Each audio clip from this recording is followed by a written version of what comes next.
Assalamualaikum warahmatullahi wabarakatuh. Alhamdulillah, dalam kesempatan ini kita bisa melanjutkan materi manajemen keperawatan untuk minggu kedua ya, yaitu tentang perencanaan dalam manajemen asuhan keperawatan. Nah, sebagai pendahuluan di sini eh, definisi dari perencanaan asuhan keperawatan adalah perencanaan merupakan fungsi manajemen pertama yang sangat menentukan dan mempengaruhi keberhasilan dari fungsi-fungsi manajemen lain. Artinya di sini planning di sini menjadi hal yang sangat penting ya, jelas kalau suatu organisasi gagal gitulah membuat suatu perencanaan gitu ya. Ya artinya organisasi tersebut merencanakan untuk gagal gitu ya. Jadi gagal melakukan perencanaan sama saja dengan merencanakan kegagalan. Nah, perencanaan di sini tentunya akan lebih baik gitu ya, mengarah pada pencapaian tujuan. Ya, jadi apa namanya? Tujuan perencanaan itu adalah ya untuk mencapai tujuan organisasi tersebut. Nah, ini salah satu proses berpikir kritis juga di dalam asuhan keperawatan.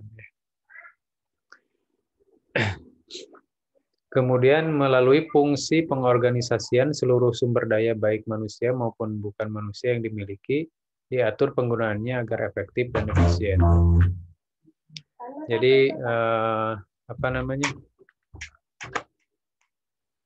Fungsi dari pengorganisasian tersebut adalah agar terjadinya efisiensi ya dari waktu, tenaga, kemudian pikiran, uang gitu ya, materi. Sehingga hal inilah yang disebut dengan efektif ya. Efektif, tidak boros sumber daya ya, kan tetapi bisa mencapai tujuan yang diinginkan seperti itu. Ini adalah tujuan dari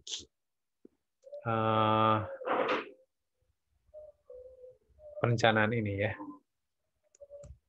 Kemudian perencanaan dalam manajemen keperawatan ini tadi ya sudah dijelaskan tentang bahwa planning, organizing, actuating, controlling, dan evaluating. Saat ini kita bicara tentang planning.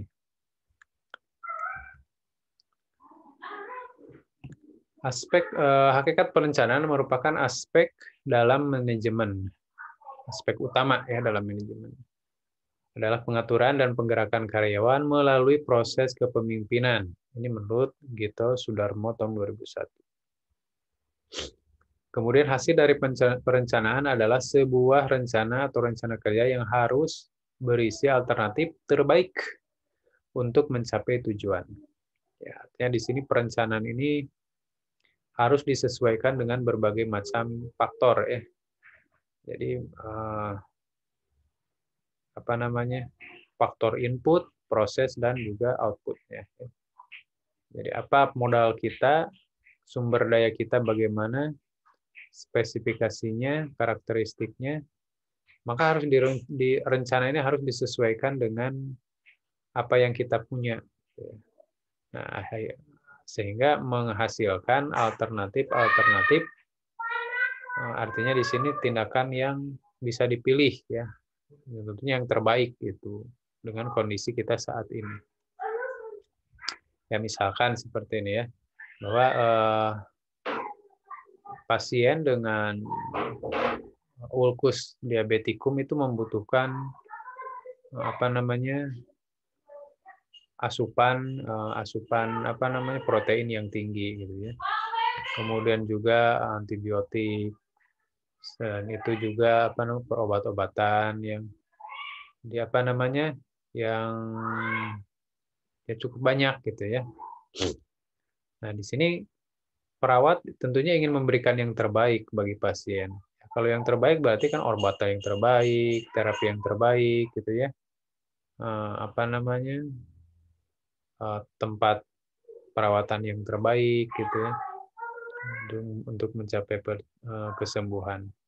Ya, akan tetapi di sini tentunya kita harus mempertimbangkan dari aspek kemampuan pasien, ketersediaannya juga di rumah sakit, semacam itu. Dan disesuaikan alternatifnya apa, misalkan untuk memenuhi protein, itu kita bisa berkonsultasi dengan ahli gizi, ya. Kemudian juga apakah kita mengetahui apakah punya larangan atau tidak, punya larangan atau pantangan makan atau alergi atau tidak terhadap jenis makanan tertentu.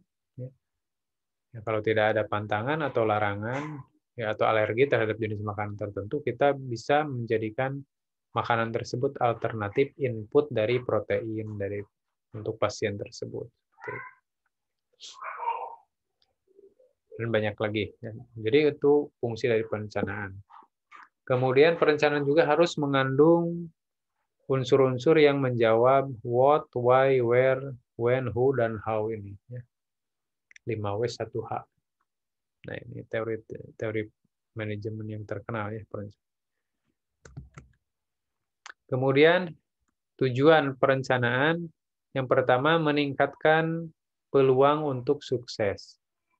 Kemudian menstimulasi berpikir analisis, mencegah terjadinya krisis manajemen, memfasilitasi berpikir kritis dan membuat keputusan secara fleksibel, meningkatkan keterlibatan staf dan komunikasi, dan juga menjamin biaya yang efektif. Ya. Jadi semua rencana itu pada akhirnya agar tercipta hal sedemikian, ya. Agar sukses, ya, lebih besar chance-nya, peluangnya. Kemudian dari perencanaan juga kita bisa berpikir analitik, gitu ya, step by step, langkah demi langkah untuk mencapai tujuan. Kemudian menghindari dari adanya krisis manajemen, ya. Artinya di sini krisis manajemen itu tidak berjalannya proses manajemen, gitu ya. Aspek pertanggungjawabannya, aspek birokrasinya, gitu ya. Kemudian memfasilitasi berpikir kritis juga dengan selalu membuat perencanaan yang matang, itu bisa melatih ya proses berpikir untuk semakin matang. Gitu. Kita membuat asuhan keperawatan mungkin pada awal-awal akan kesulitan, akan tetapi apabila terbiasa terpapar dengan ya kondisi penyakit yang sama, dengan karakteristik pasien yang sama, gitu ya. Misalkan tadi di ruang dia penyakit diabetes misalkan, maka kita akan cepat terbiasa dengan membuat asuhan keperawatan pada pasien diabetes. Tidak akan kesulitan lagi. Kemudian meningkatkan keterlibatan staf dan komunikasi dan menjamin biaya yang efektif. Ya, dengan perencanaan yang efektif ya atau yang baik itu akan mengefektifkan biaya, gitu ya. Nah, karena biaya itu harus dibayar oleh pasien. Apabila kita merencanakan sesuatu yang sebenarnya tidak kurang kurang penting gitu ya, atau pemborosan, tentunya tetap pasien itu kan harus membayar. Nah, ini juga tidak efektif gitu ya, tidak efisien bagi pasien ya. Jadi kita harus memberikan niat agar pasien itu mudah untuk membayar gitu. Memang setiap tindakan dibayar gitu ya. Kita melakukan pergantian atau pembalutan luka itu ada biayanya, kos yang harus dibayar oleh pasien. Kita menggunakan kasa, satu kasa itu ada harganya gitu ya. Kita menyuntik pasien, tindakan suntikan itu harus dibayar gitu ya. Mungkin kita tidak tahu, tapi ada ya. Harus dibayar itu adalah ada upah tindakan ya gitu. Nah, ini apabila kita melakukan tindakan yang atau merencanakan tindakan yang tidak penting, ya tentunya kasihan pada pasiennya kan gitu. Kemudian perencanaan dalam manajemen keperawatan. Perencanaan manajemen keperawatan diawali dengan Perumusan tujuan tadi sudah ya, organisasi yang dijelaskan dalam visi, misi, filosofi, dan tujuan sebagai arah kebijakan organisasi. Perumusan visi adalah dasar dalam membuat suatu perencanaan, sehingga disusun secara singkat, jelas, dan mendasar, serta ada batasan waktu untuk mencapainya. Nah, di sini kita apabila merancang suatu visi, ya ini sering gitu ya, visi organisasi apapun lah ya, mau rumah sakit, ruangan, gitu ya, kemudian BEM kalau mahasiswa semacam itu ya. Nah, ini komponennya adalah harus singkat, artinya bukan singkat tapi tidak jelas, ya. Singkat, jelas, dan mendasar, ya. Serta berbatas waktu. Artinya di sini visi itu harus dicapai sampai kapan, tahun kapan, gitu ya. Apakah 5 tahun ke depan, 10 tahun ke depan, itu diserahkan pada kita sebagai manajemen, ya.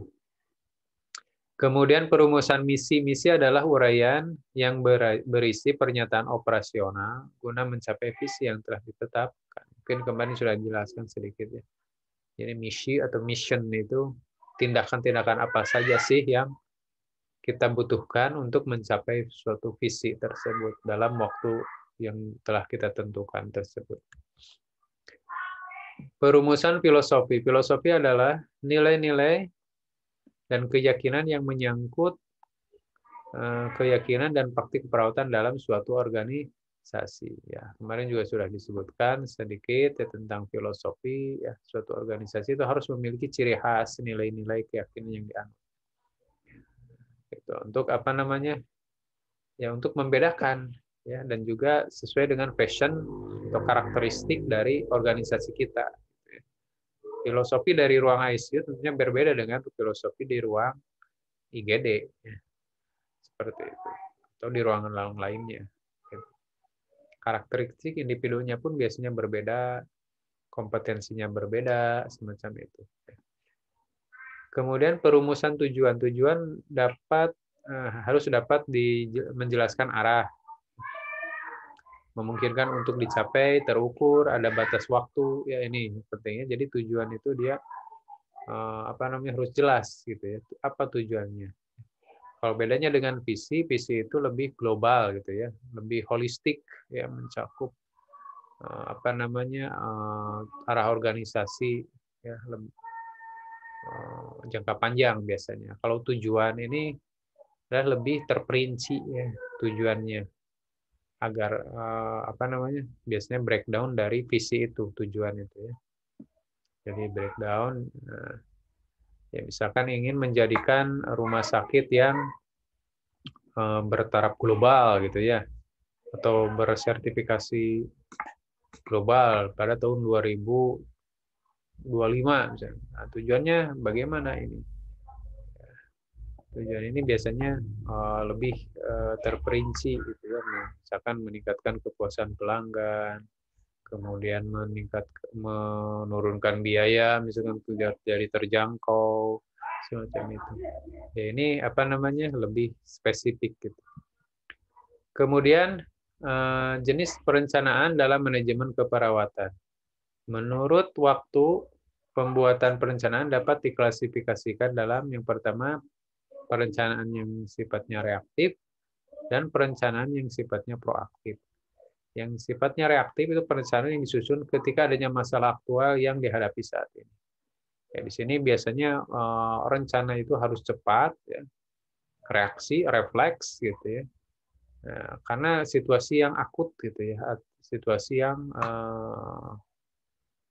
aktual atau situasi yang mendadak biasanya ya, yang mendadak, maka dibuatlah rencana yang sifatnya reaktif, gitu ya. Reaksi, misalkan apa? Misalkan ketika kita melakukan asuhan keperawatan seperti rutinitas biasa, tiba-tiba terjadi gempa bumi gitu ya, yang menyebabkan ruang tempat kita bekerja itu porak-poranda gitu. Nah, ini membutuhkan perencanaan yang reaktif. Bagaimana kita menolong diri kita, bagaimana menolong pasien, bagaimana apa namanya, menyelamatkan, mengevakuasi pasien, gitu ya, semacam itu. Kemudian perencanaan yang proaktif, yaitu perencanaan yang disusun sebelum masalah timbul, ya. Antisipasi terhadap perubahan kebutuhan dan meningkatkan kemampuan organisasi. Nah, ini dibutuhkan pemikiran yang matang dan panjang, gitu ya, melibatkan seluruh anggota organisasi untuk menghasilkan apa namanya, untuk menghasilkan organisasi yang stabil dan apa namanya, tujuan tercapai, gitu ya, pencapaian tujuan. Menurut proses penyusunan perencanaan diklasifikasikan menjadi yang pertama pendekatan perkembangan yang menguntungkan, kemudian atau profitable growth approach, dan juga pendekatan analisis SWOT, ya, strength, weakness, opportunity, dan treatment. Nah, di sini gambaran dari pendekatan profit atau perkembangan yang menguntungkan, untung, gitu ya. Jadi di sini sarana dan lingkungan itu harus seimbang.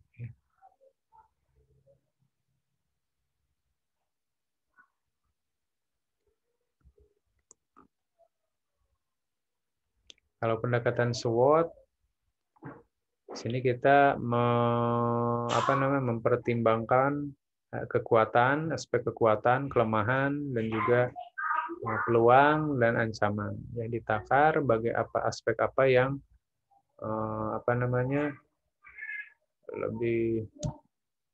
lebih berat, gitu ya. Apakah kekuatannya lebih baik atau lebih kuat daripada kelemahannya, gitu ya, atau sebaliknya. Dan ini dari hasil analisis ini bisa melihat bisa direncanakan strategi penyelesaian tersebut, ya. Kemudian misi, tujuan, ada faktor internal dan faktor eksternal. Faktor eksternal dan internal ini adalah tadi disusun dari diagram SWOT, ya. Kemudian dibuatlah sasaran atau rencana strategi, targetnya, dan budgeting, ya, anggaran. Ini mungkin akan terbiasa pada analisis, ya, analisis dari suatu organisasi, ya. Atau dalam audit juga biasanya di sini di analisis SWOT ini akan dibuat, ya.